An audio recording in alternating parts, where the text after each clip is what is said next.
Hello everyone, and welcome back to some more remote learning. In today's video, we're going to go over rates of change.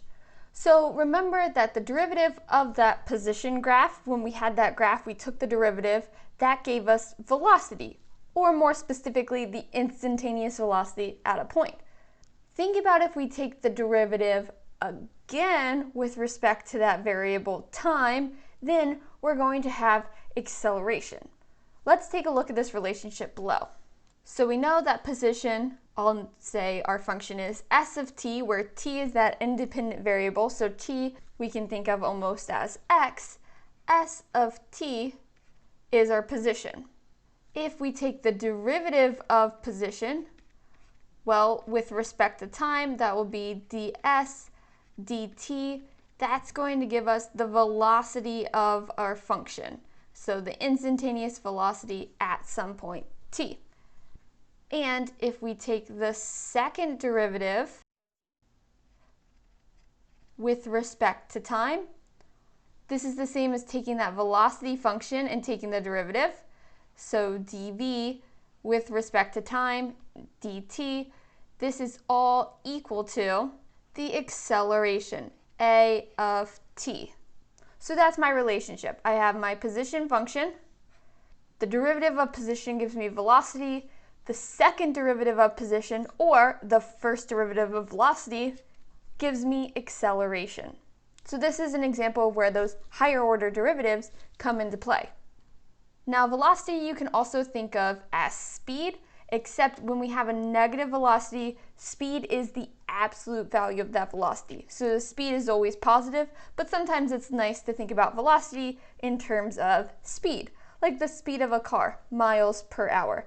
That speedometer tells us our instantaneous velocity that our car is traveling at that specific time. So we can think of these all as rates of change. Velocity is the change of position with respect to time. Acceleration is the change of velocity with respect to time. So a rate of change is how one variable or quantity changes with respect to another. And even before talking about position, velocity, and acceleration, we've been dealing with rates of change for a while. For example, dy dx, that derivative of y with respect to x, shows us how y changes with respect to x. So that right there is a rate of change. So let's go ahead and just do an example using the relationships above. So I say that my position function is negative t squared plus 6t, and I have that graphed on the interval from 0 to 3. And just to make this more specific, I'll label my graph. This is s of t, and my x-axis, or my independent variable, is going to be t. So that's how time changes as my function changes. So our first step is to find and graph the velocity of the function. We know that velocity is the derivative of position. So s prime of t is going to equal our velocity, which is, how do you take the derivative of a negative t squared? That negative stays out in front, drop that exponent, and then decrease that exponent by 1. So negative 2t is the derivative of negative t squared, and then we're going to add, how do you take the derivative of 6t? That's just going to be 6. So our velocity is negative 2t plus 6. And it tells us to also graph the velocity function. We're going to be graphing velocity on the same diagram to the left. So if I'm going to graph negative 2t plus 6, well, y equals mx plus b. My y-intercept is 6, and then I have a slope of negative 2.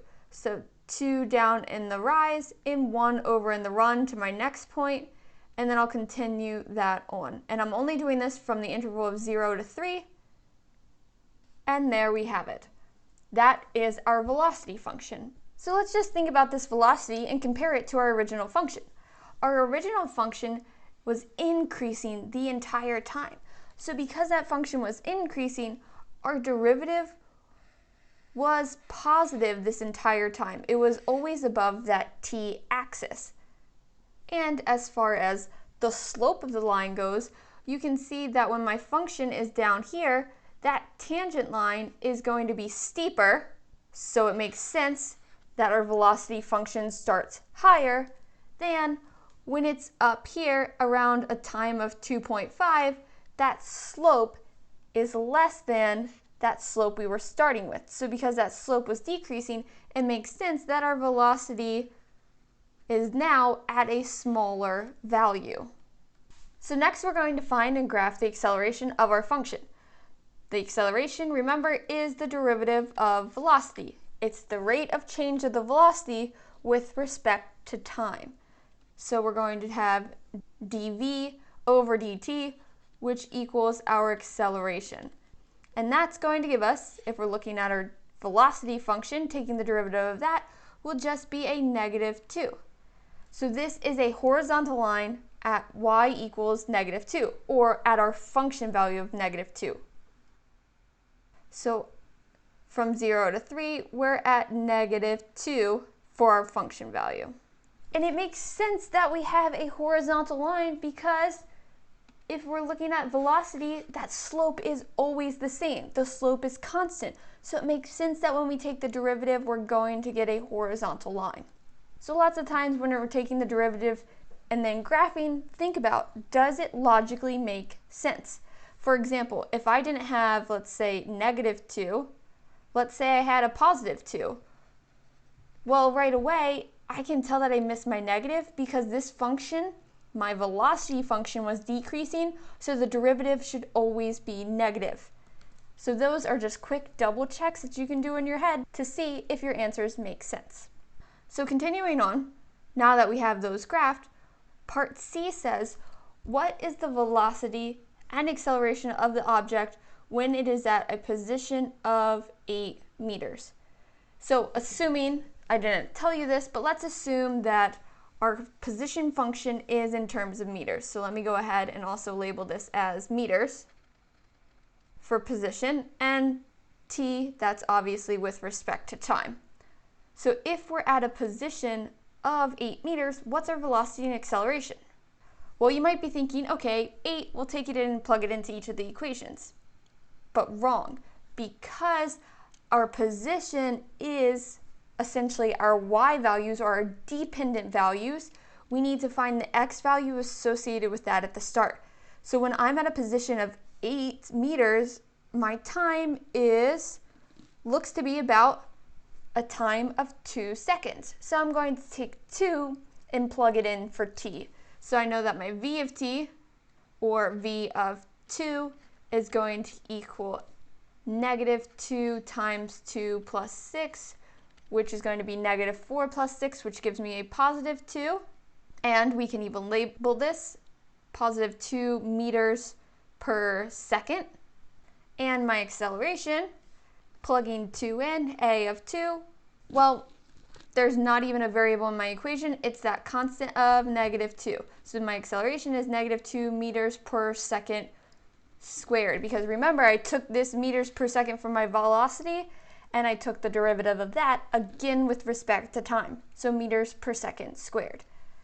So I have 2 meters per second as my velocity, and a -2 meters per second squared as my acceleration.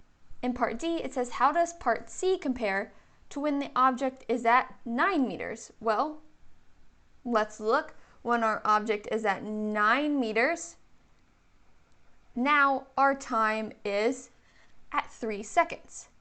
And note, with these grid lines, it's very easy to see exactly what my time is.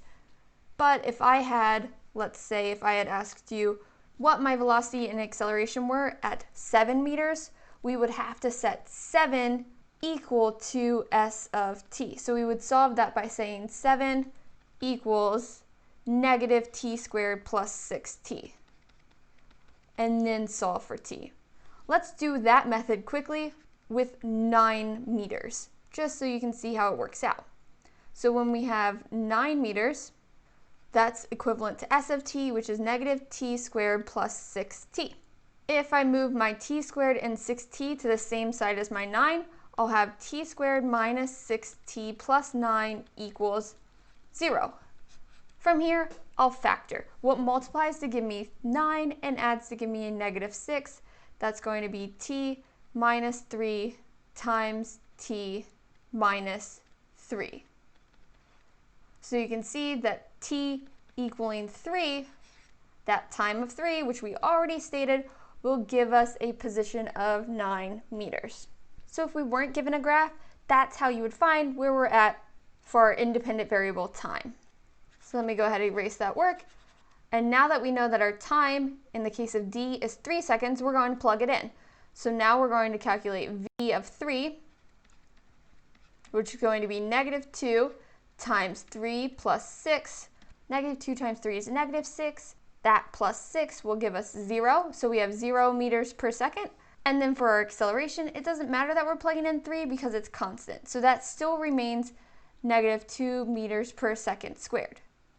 So you can see that the difference between our velocity in part C versus D is that when we're at a time of 3 seconds, our velocity is 0 meters per second.